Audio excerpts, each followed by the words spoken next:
সাবেক প্রধানমন্ত্রী শেখ হাসিনাকে গ্রেপ্তার করে বাংলাদেশের কাছে হস্তান্তর করতে ভারতের প্রতি অনুরোধ জানিয়েছেন সুপ্রিম কোর্ট আইনজীবী সমিতির সভাপতি ব্যারিস্টার মাহবুব উদ্দিন খোকন। বঙ্গবন্ধু কন্যা শেখ হাসিনার বাসভবন সুধা সদন ঘেরাও করে। সকাল 7:30টার দিকে যৌথ বাহিনীর সদস্যরা আওয়ামী লীগ সভাপতিকে গ্রেফতার করে সুধা সদন থেকে। এবার ইন্ডিয়ায় থাকা অবস্থায় তাকে গ্রেফতার করে দেশে এনে তাকে শাস্তি দেওয়া হবে। বাস্তবতা বুঝতে পারছে নরেন্দ্র মোদী সরকার, তাই তারা বলছে যে ভারতে বসে রাজনৈতিক কর্মকাণ্ড চালাতে পারবেন না শেখ হাসিনা। তখন ভারতের সরকার সংসদে প্রতিবেদন পেশ করছে এবং জানাচ্ছে শেখ হাসিনাকে কোনোভাবেই কোনো রাজনৈতিক কর্মকাণ্ড করার অনুমতি ভারত। প্রিয় দর্শক, খুবই গুরুত্বপূর্ণ একটি ভিডিও নিয়ে হাজির হয়েছে, যে ভিডিওটা দেখলে আপনারা রীতিরকম অবাক হতে বাধ্য হবেন। পুরো নেট দুনিয়া তোলপাড় সৃষ্টি করে দিয়েছেন, সেই ভিডিওটা এখন আপনাদের তুলে ধরবো। সাবেক প্রধানমন্ত্রী শেখ হাসিনা ভারতে রাজনৈতিক বিষয় নিয়ে আলোচনা করায়, বৈঠক করায় তাকে গ্রেপ্তার করা হয়েছে এবং তিনি অতি শীঘ্রই তাকে বাংলাদেশের জেলখানা নিয়ে আসা হবে এবং তাকে সেই জেলের ভিতরে এই পর্যটক করা হবে যে তিনি এই বিষয় নিয়ে কেন কথা বলছেন। সেই গুরুত্বপূর্ণ ভিডিওটা না টেনে সম্পূর্ণ ভিডিওটা দেখতে থাকুন। বাস্তবতা বুঝতে পারছে নরেন্দ্র মোদী সরকার, তাই তারা বলছে যে ভারতে বসে রাজনৈতিক কর্মকাণ্ড চালাতে পারবেন না শেখ হাসিনা।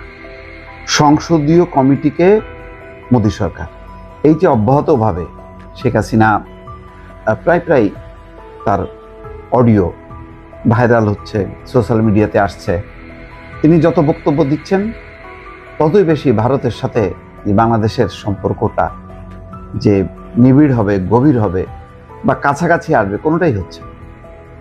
কারণ এটা হয় না কোনোদিন। ভারতে যদি এই ছাত্রদের গণ-অভ্যুত্থানে নরেন্দ্র মোদী যদি পালায় বাংলাদেশে আসতো, বাংলাদেশে এসে যদি প্রতিনিয়ত সে যদি আহ্বান জানাতো জনগণকে রুখে দাঁড়াও, প্রতিরোধ করো, তো সেই তখন যে গণ-অভ্যুত্থানের যে সরকার, সেই সরকার কি বাংলাদেশের সাথে ভালো সম্পর্ক রাখত? বাংলাদেশকে চাপ দিত না? এখন বড় দেশ অন্যায় করলে সেটা ন্যায়, আর ছোট দেশ ন্যায়ের পথে থাকলেও সেটা অন্যায় হবে, এটা তো হয় না। তো সুতরাং এতদিনে হয়তো একটা বোধে আসছে, কারণ শেখ হাসিনা তো এক ধরনের সাইকো, তার হলো একটা মানসিক চিকিৎসা দরকার। প্রতিনিয়ত সে যেভাবে বক্তব্য দিচ্ছে, এতে মনে হচ্ছে যেন ভারতে একটা রাজনৈতিক কর্মশালা খুলে দিচ্ছে। দূরে যাক, লন্ডনে বসে একটা আলাদা অফিস করুক, সেখানে কার্যক্রম চালাক, বা আমেরিকায়, সমস্যা নেই। কিন্তু প্রতিবেশী দেশে এটা খুব স্পর্শকাতর, কোনোদিনও হবে না, কোনোদিনও হবে না। এক দালাই লামাকে আশ্রয় দেওয়ার কারণে চীনের সাথে কি আসলে কোনো সম্পর্ক ভালো হয়েছে? তাও তো সে তিব্বতের নেতা, তাও চীনের না। আর এখানে বাংলাদেশে 15 বছর শাসন করছে, গণহত্যা চালাইছে, তার বিরুদ্ধে একটা বিশাল গণঅভ্যুত্থান করছে। সেই গণঅভ্যুত্থানে ক্ষমতাচ্যুত শেখ হাসিনাকে দিল্লি আশ্রয় দিছে, কিন্তু তখন বলেনি যে তুমি এখানে বসে সরকার চালাও, বা তুমি একটা তোমার সরকারকে আমি স্বীকৃতি দেবো, তুমি বাংলাদেশের প্রধানমন্ত্রী। বলছে কখনো না, বরং প্রধানমন্ত্রী তারেক রহমানকে বিমস্টেক সম্মেলনে দিল্লিতে আমন্ত্রণ জানাইছে, তাই না? তাহলে প্রধানমন্ত্রী কে? শেখ হাসিনা যে বলে তিনি প্রধানমন্ত্রী হিসেবেই তাকে দিল্লিতে রেখে আসা হয়েছে, তাহলে তারেক রহমানকে আমন্ত্রণ জানায় কেন? এই বাস্তবতা আওয়ামী লীগ কোনোদিনও বুঝবে না, এবং তারা মনে করবে যে ভারত যদি দেখতো বাংলাদেশে শেখ হাসিনার পক্ষে আর একটা অভ্যুত্থান ঘটে গেছে, গণ অভ্যুত্থান, তখন সে বলতো যে না, ঠিক আছে, যার এখন কোনো অস্তিত্ব নেই, কর্মকাণ্ড নেই, কোথাও সে দাঁড়াতে পারছে না, একেবারে অস্তিত্ব নেই যার, সেই ঘানি টানবে। এই ধরনের ঘানি টেনে লাভ কি? ঘানি টেনে ভারতেরও লস, বাংলাদেশেরও লস, এবং দুই দেশের সম্পর্ক জোড়া লাগবে না। বাংলাদেশের ব্যাপারে তার যেই নিরাপত্তা, সীমান্ত নিরাপত্তা, অন্যান্য বাণিজ্যিক সেই সম্পর্কগুলো শিথিল হওয়াতে এর মধ্যে সে দেখতেছে, ভারত দেখতেছে চীন ঢুকে যাচ্ছে, তুরস্ক ঢুকতেছে, পাকিস্তান ঢুকে যাচ্ছে। কেন? শেখ হাসিনাকে অতীতে সমর্থন দেয়া এবং বর্তমানে আশ্রয় দেয়া, এইটা নরেন্দ্র মোদীর জন্য কাল হয়ে দাঁড়াইছে।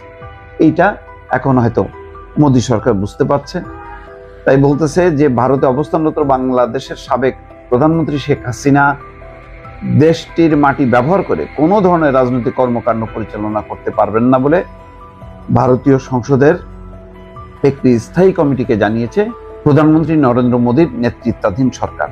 খবর ইন্ডিয়ান এক্সপ্রেস।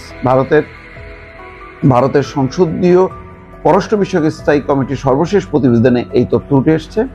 কংগ্রেস নেতা শশী থারুরের সভাপতিত্বে পরিচালিত কমিটির বৈঠকে বিষয়টি জানানো হয়। প্রতিবেদনে বলা হয়, সম্প্রতি শেখ হাসিনা চলতি বছরের শেষ নাগাদ বাংলাদেশে ফেরার সম্ভাবনার কথা উল্লেখ করার পর এই বিষয়ে আলোচনায় ওঠে।